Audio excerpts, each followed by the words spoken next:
Hello student, Tapovan group of school તરફથી આપ સૌનું હાર્દિક સ્વાગત છે. પ્રીવિયસ વિડીયો લેક્ચરમાં આપણે વેક્ટર પ્રોડક્ટ પર ચર્ચા કરી હતી. આજનો આપણો ટોપિક છે સ્કેલર ટ્રિપલ પ્રોડક્ટ એસટીપી. આનું સૂત્ર રિલેટેડ એક ક્વેશ્ચન આપણા સિલેબસમાં છે બોર્ડમાં. બાકી JEEમાં આખો ટોપિક છે 10.5 છે, એના 1 થી 2 ક્વેશ્ચન આના બોર્ડના સિલેબસમાં છે.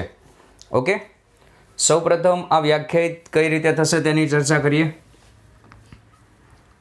આને બોક્સ પ્રોડક્ટ પણ કહેવાય. આ રીતે 3 વેક્ટરને દર્શાવાય. Okay, A bar cross B bar dot C બાર, કોઈ એક વખત ડોટ ને કોઈ એક વખત ક્રોસ, પણ વ્યાખ્યાયિત થાય તે રીતે A bar dot B bar cross C bar. Okay, પણ તમે આ રીતે ન લખી શકો A bar dot B bar cross C બાર, કારણ કે આ બધી જે ક્રિયા છે એ બે સદિશ વચ્ચે જ થાય. તો ક્રોસ પ્રોડક્ટની ક્રિયા કરવા બંને આજુબાજુ સદિશ હોવા જોઈએ. જ્યારે આ ઘટક અદિશ છે અને આ સદિશ છે, એટલે આવું વ્યાખ્યાયિત જ નથી. મારું કહેવાનો અર્થ એમ છે, જો અહીંયા બંને સદિશ જ થશે, વચ્ચે ભલે ડોટ હોય તો પણ આજુબાજુ સદિશ જ હોવા જોઈએ. એટલે આ રીતનું વ્યાખ્યાયિત નહીં થશે. ઓકે, આનું જ્યોમેટ્રિકલ ઇન્ટરપ્રિટેશન જોઈએ શું કહેવા માગે છે.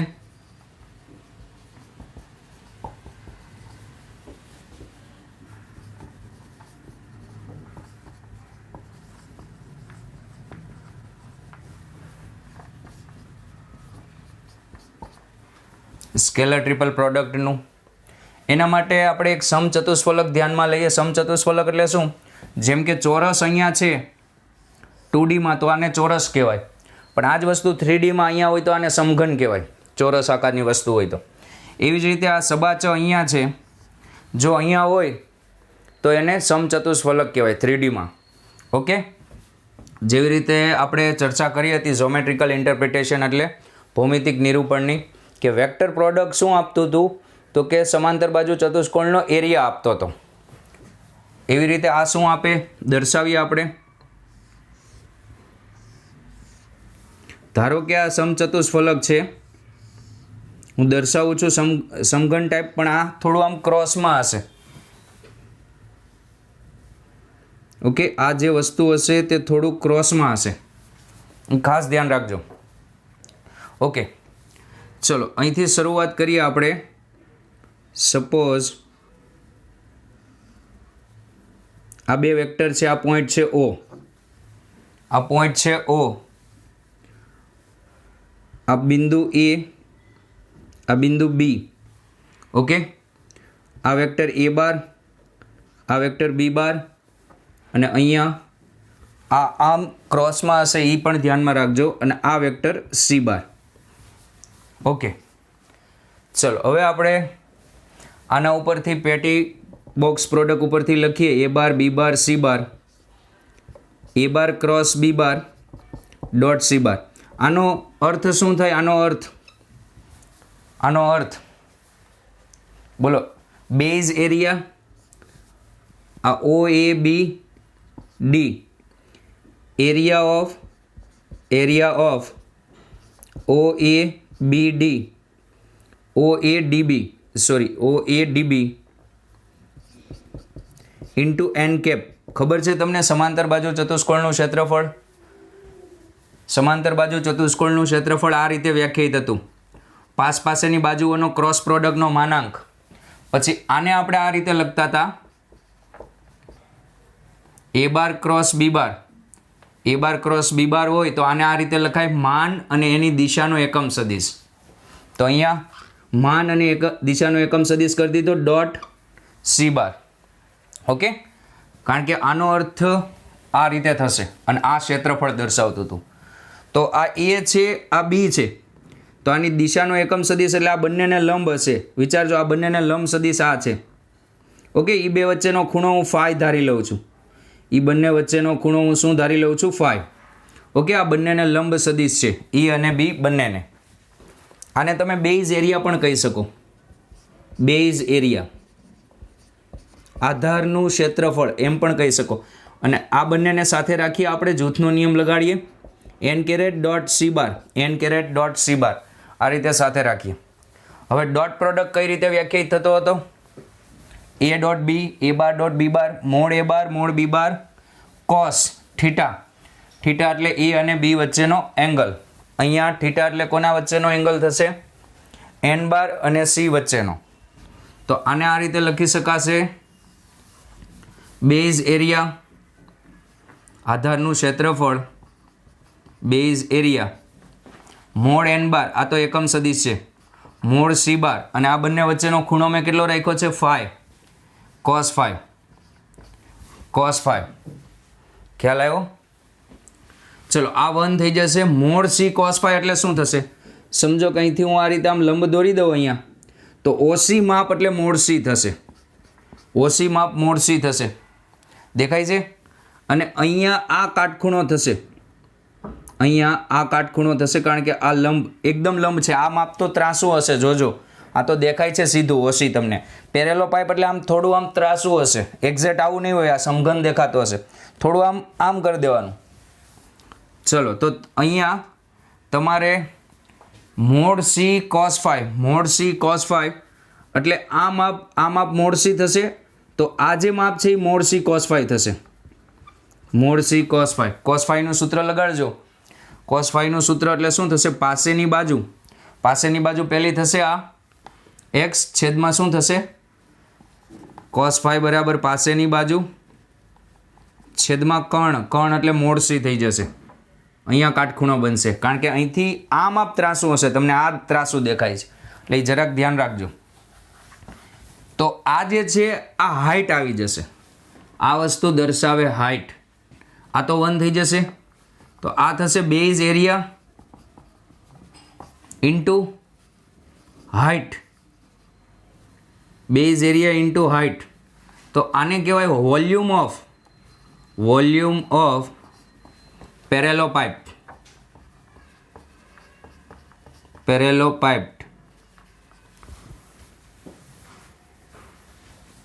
Okay, volume of parallelepiped. સમાંતર ફલકનું ઘનફળ આ વસ્તુ થશે. ઓકે, એ જ રીતે સમચતુષ્ફલકની વાત કરીએ. ટેટ્રાહેડ્રોન જેને કહેવાય, વોલ્યુમ ઓફ સાથે સાથે વાત કરી દઈએ. વોલ્યુમ ઓફ ટેટ્રાહેડ્રોન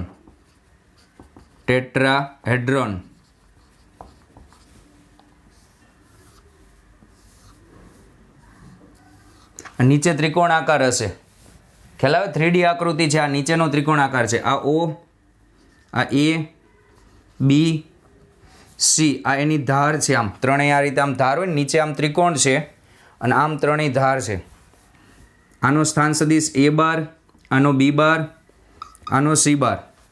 ઓકે, તો આ સદિશ થશે A બાર. ઓકે, આ સદિશ થશે B બાર અને આ સદિશ થશે C બાર. આ રીતે છે. O બિંદુ ઉપર છે.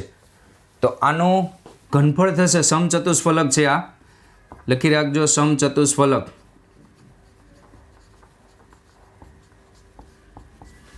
આનું ઘનફળ થશે 1/6 A bar B bar C bar. 1/6 A bar B bar C બાર. આનું ઘનફળ થશે. ઓકે, ચલો હવે આની પ્રોપર્ટી પર ચર્ચા કરીએ.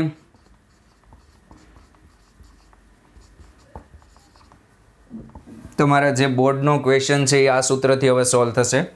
ધારો કે 3 સદિશ આપેલા છે. A bar equals two A1I, A2J, A3K.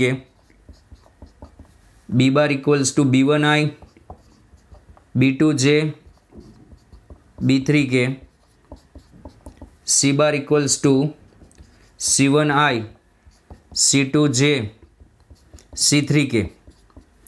તો બોક્સ પ્રોડક્ટ તમારો જે પેટી ગુણાકાર છે તે આ રીતે વ્યાખ્યાયિત થશે. A bar B bar C bar નિશ્ચાયકમાં A1 B1 C1 પ્રથમ, A1 A2 A3 B1 B2 B3, C1 C2 C3 આ રીતે વ્યાખ્યાયિત થશે. ખ્યાલ આવ્યો? આ સૂત્ર મૂકો ને જવાબ આવે એટલું જ બોર્ડની અંદર છે આપણે. ચલો બીજી પ્રોપર્ટીની ચર્ચા કરીએ. આ પ્રથમ પ્રોપર્ટી હતી. બીજી પ્રોપર્ટી, નિશ્ચાયકમાં a bar b bar c bar equals to minus a bar c bar અને b બાર. જુઓ મેં શું કર્યું, અહીંયા b બાર અને c બારની અદલા બદલી કરી. હવે અહીંયા અદલા બદલી કરવું એટલે આ હાર બદલે એક વખત અને એક વખત હાર બદલે એટલે મૂળ નિશ્ચાયકનું મૂલ્ય કરતાં ઋણ મૂલ્ય મળે. Okay, third property. અને નિશ્ચાયકમાં એક બીજી પણ પ્રોપર્ટી હતી, યાદ કરો કે તમે હારને કે સ્તંભને રોટેટ કરી દો સમઘડી દિશામાં અથવા તો વિષમઘડી દિશામાં તો એનું મૂલ્ય બદલે નહીં, પૂરેપૂરા રોટેટ કરો તો. કારણ કે રોટેટ કરો એટલે 2 વાર હારની અદલા બદલી થાય. આખું રોટેટ કરવાનું, એની જગ્યાએ બી, બીની જગ્યાએ સી, સીની જગ્યાએ એ, આખું આમ રોટેટ કરવાનું, કાં તો સમઘડી દિશામાં કાં તો વિષમઘડી દિશામાં. તો અહીંયા a bar b bar c bar, b bar c bar a બાર, જો આખું રોટેટ કર્યું. તમે રિવર્સ પણ રોટેટ કરી શકો, અથવા a બાર, સોરી આ તો હતું જ તે, c bar a bar b bar, c bar a bar b બાર. ચલો પછી કોઈ હારને તમે m વડે ગુણો, પેલી હારને m વડે ગુણી તો મૂળ નિશ્ચાયકનું મૂલ્ય m ગણું થઈ જશે, a bar b bar c બાર. 2 હારને ગુણો તો m સ્ક્વેર જેટલું થઈ જાય m વડે. ધારો કે આ રીતે છે, પેલી હારને m વડે ગુણો, બીજી હારને પણ m વડે ગુણો, ત્રીજી હારને પણ m વડે ગુણો તો પહેલી હારમાંથી m કોમન આવે, બીજી હારમાંથી m કોમન, ત્રીજી હારમાંથી m કોમન. તો અહીંયા થઈ જશે m cube a bar b bar c bar. Okay, ચલો આ સ્કેલર પ્રોપર્ટી થઈ ગઈ. બીજી એક વસ્તુ કે જો a bar b bar c bar greater than 0 હોય તો a bar b bar c bar એ રાઇટ હેન્ડેડ સિસ્ટમમાં છે. આપણે રાઇટ હેન્ડેડ સિસ્ટમની ચર્ચા કરેલી હતી. પછી a bar b bar c bar, a bar b bar c bar less than 0 હોય તો a bar b bar c bar એ લેફ્ટ હેન્ડેડ સિસ્ટમમાં છે, લેફ્ટ હેન્ડેડ સિસ્ટમમાં છે. અને a bar b bar c bar equals to 0 હોય તો કોપ્લેનર કહેવાય, સમતલ્ય. આપણે એની વિસ્તૃત ચર્ચા કરીએ, પહેલાં આટલું કોપી કરી લો.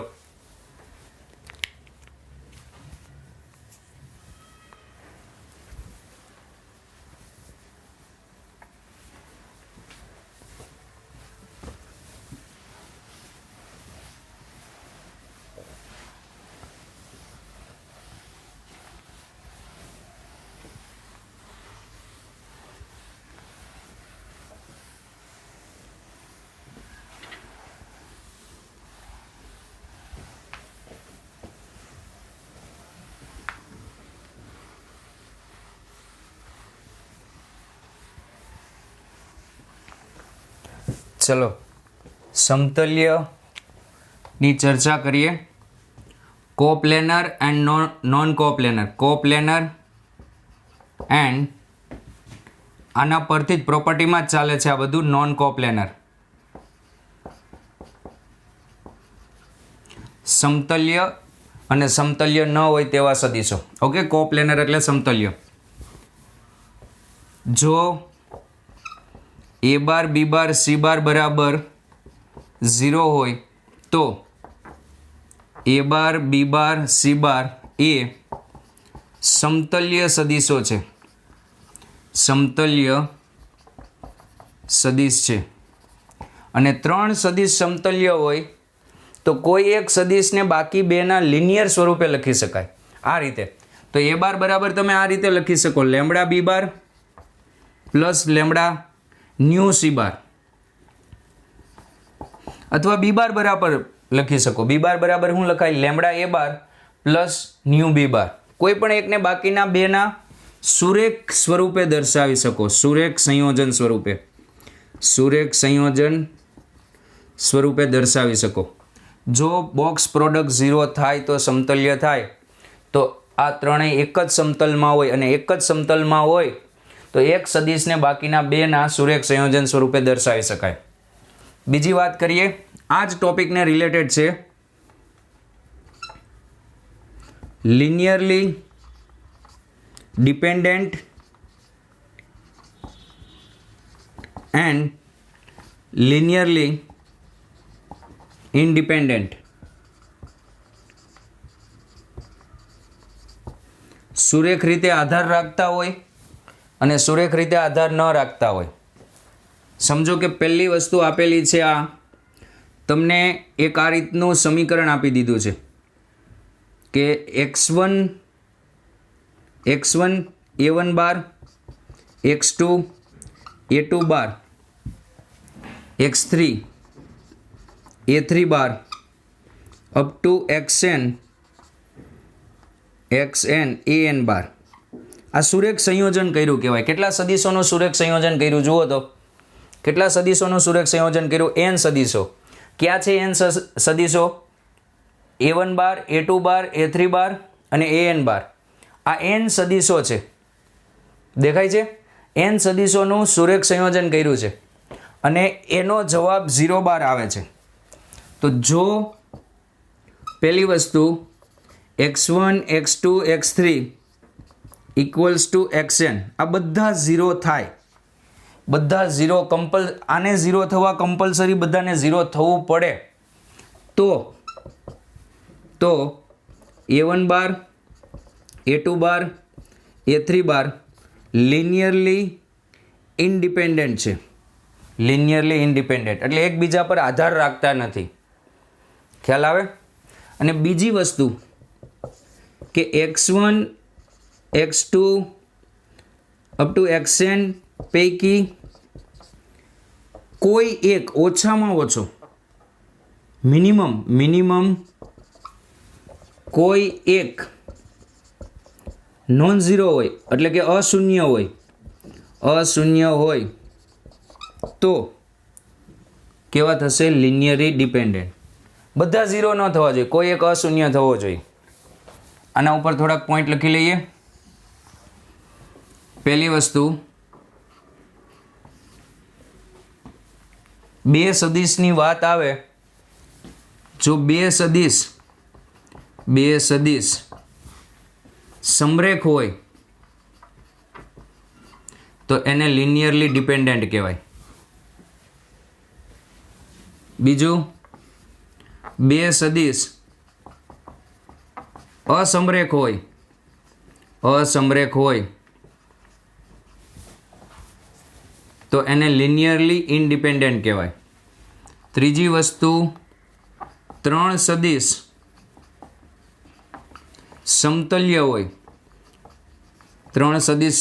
હોય તો તેને લિનિયરલી ડિપેન્ડન્ટ કહેવાય. ચોથું, ત્રણ સદીશ અસમતલ્ય હોય તો એને લિનિયરલી ઇન્ડિપેન્ડન્ટ કહેવાય. ઓકે, તમને કારણ કે સમતલ્યની વાત બે સદીશ માટે ન થાય. બે સદીશ હંમેશા સમતલ્ય જ હોય. સમતલ્યની વાત ત્રણ સદીશો માટે થાય અને 4 પોઈન્ટ માટે થાય. 4 પોઈન્ટ આપેલા હોય તો ત્રણ સદીશ બનાવી દેવાના. ઓકે, એના માટે પણ સમતલ્યની વાત થાય, પણ સદીશ માટે નહીં થાય, બે સદીશ માટે. ટૂંકમાં સમરેખ અને સમતલ્ય તો ડિપેન્ડન્ટ, અસમરેખ અને અસમતલ્ય તો લિનિયરલી ઇન્ડિપેન્ડન્ટ. બીજી વસ્તુ અહીંયા જુઓ, આ કેવા છે? Linearly independent.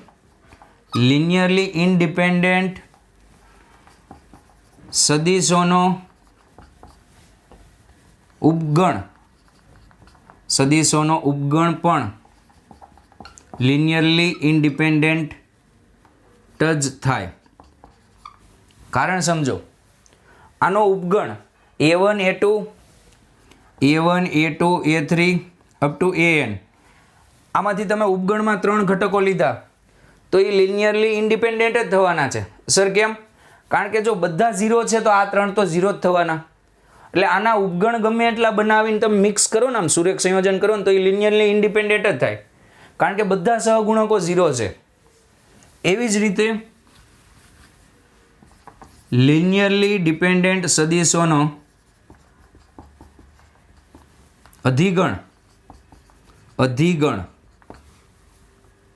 પણ લિનિયરલી ડિપેન્ડન્ટ જ થાય. કારણ સમજો. લિનિયરલી ડિપેન્ડન્ટમાં શું હોવું જોઈએ? ઓછામાં ઓછો એક અશૂન્ય હોવો જોઈએ. હવે આ લિનિયરલી ડિપેન્ડન્ટ છે. ડિપેન્ડન્ટ એટલે કોઈ એક તો નોન ઝીરો હશે જ. હવે તમે આમાં ગમે એટલા એડ કરો તો એ ડિપેન્ડન્ટ જ રહેવાના. કેમ? કારણ કે પહેલેથી એક કેવો હતો? અશૂન્ય હતો. જે ડિપેન્ડન્ટ હતું એમાં 50 બીજા એડ કરો તો એ ડિપેન્ડન્ટ જ રહેશે, કારણ કે પહેલેથી એક કેવો હોય? અશૂન્ય હોય. ખ્યાલ આવે? ડિપેન્ડન્ટની અંદર નવા એડ કરતા જાઓ ને તો એ ડિપેન્ડન્ટ જ રહેવાનો, કારણ કે પહેલેથી ડિપેન્ડન્ટ ક્યારે હોય? પહેલેથી એક અશૂન્ય હોય તો જ હોય. ઓકે, તો આટલી વસ્તુ હતી. હવે ધારો કે તમને અહીંયા 4 પોઈન્ટ આપ્યા હોય, આ રીતે 4 પોઈન્ટ આપ્યા છે, A, B, C, D. તો આ ક્યારે સમતલ્ય થાય? તો કે આ AB, AC અને AD આ 0 થવું જોઈએ તો સમતલ્ય થશે. પોઈન્ટ માટે આ રીતે થશે. ઓકે, સદિશ બનાવી દેવાના 3 પોઈન્ટમાંથી. ઓકે, આ વાત થઈ સમતલ્ય અસમતલ્યની, લિનિયરલી ડિપેન્ડન્ટ, લિનિયરલી ઇન્ડિપેન્ડન્ટની એટલી ચર્ચા થઈ. ખાસ આ વસ્તુ જેઈ માટે મોસ્ટ IMP વસ્તુ છે. ઓકે, બીજી ચર્ચા કરીએ આપણે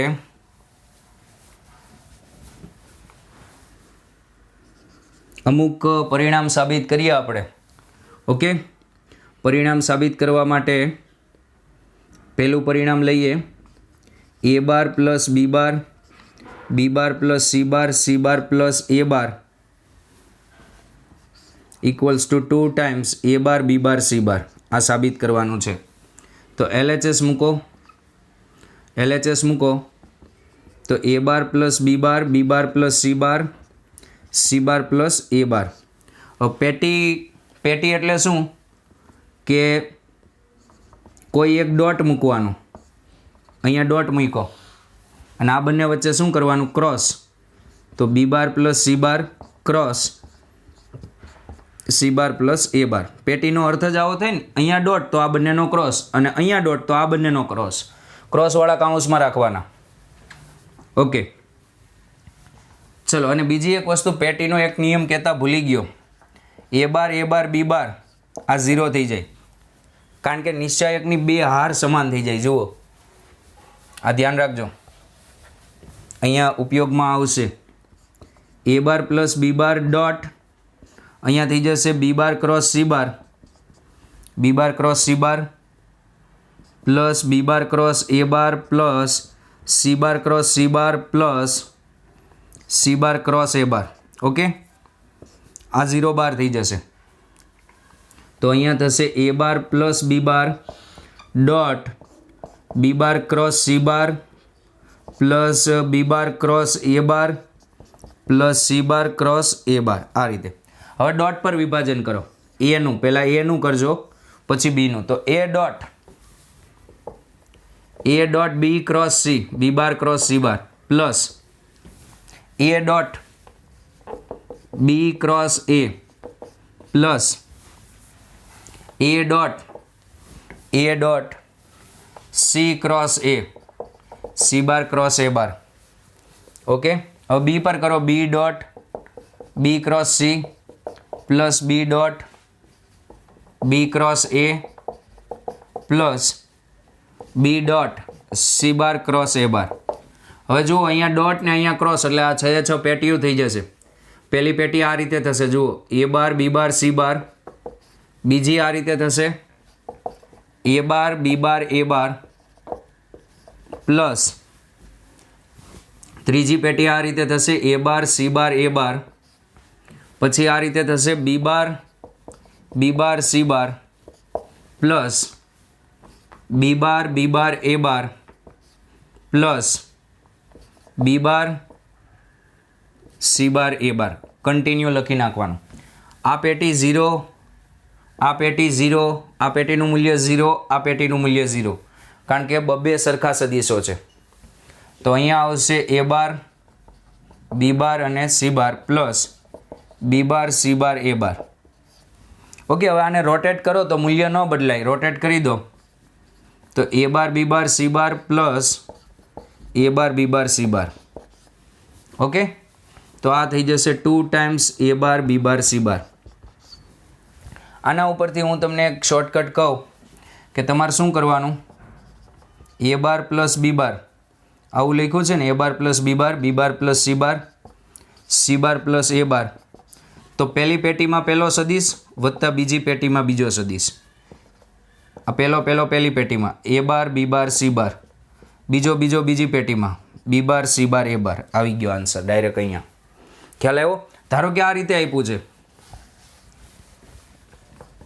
એ બાર પ્લસ 2b બાર પ્લસ 3c બાર, ઓકે, પ્લસ બી બાર પ્લસ 3c બાર પ્લસ એ બાર પ્લસ બી બાર પ્લસ સી બાર. તો 3 પેટી પાડવાની. કેટલી પેટી? 3 પેટી પાડી દેવાની. સોરી, અહીંયા આપેલું છે બી બાર 3c બાર પ્લસ એ બાર સી બાર પ્લસ એ બાર પ્લસ બી બાર. તો 3 પેટી પાડવાની, પહેલી, બીજી, ત્રીજી. પહેલીમાં પહેલો સદિશ એ બાર બી બાર સી બાર, બીજીમાં બીજો સદિશ બી બાર 3c બાર અને એ બાર, ત્રીજીમાં ત્રીજો સદિશ 3c બાર એ બાર અને બી બાર. આમાંથી 6 કોમન આવશે, 3 અને 2 અલગ અલગ. અને આમાંથી 3 કોમન આવશે. તો એક વખત આ, 6 વખત આ, 6 ને 3 9, ટોટલ 10 વખત થશે. અને રોટેટ કરશો એટલે બધી પેટીઓ સરખી થઈ જશે, એબીસી થઈ જશે. ખ્યાલ આવ્યો? આ રીતે શોર્ટકટથી પણ કરી શકો. આ જ સવાલને તમને બીજી રીતે પણ પૂછી શકે, આવી રીતે. જો એ બાર બી બાર સી બાર સમતલ્ય સદિશો હોય તો સાબિત કરો કે એ બાર પ્લસ બી બાર પ્લસ સી બાર પ્લસ એ બાર સમતલ્ય સદિશ છે. જો એ બાર બી બાર સી બાર સમતલ્ય હોય, સમતલ્ય આપી દીધું એટલે એનો પેટી 0 થઈ જાય. હવે તમારે કોની પેટી 0 સાબિત કરવાની? એ બાર પ્લસ બી બાર પ્લસ સી બાર પ્લસ એ બારની પેટી 0 બતાવવાની. આનું મૂલ્ય 2 એ બાર બી બાર સી બાર આપણે જોઈ લીધું. તો આ તો 0 છે, તો આ પણ 0 થઈ જાય, માટે આ પણ સમતલ્ય થઈ જાય. કોપી કરી લો.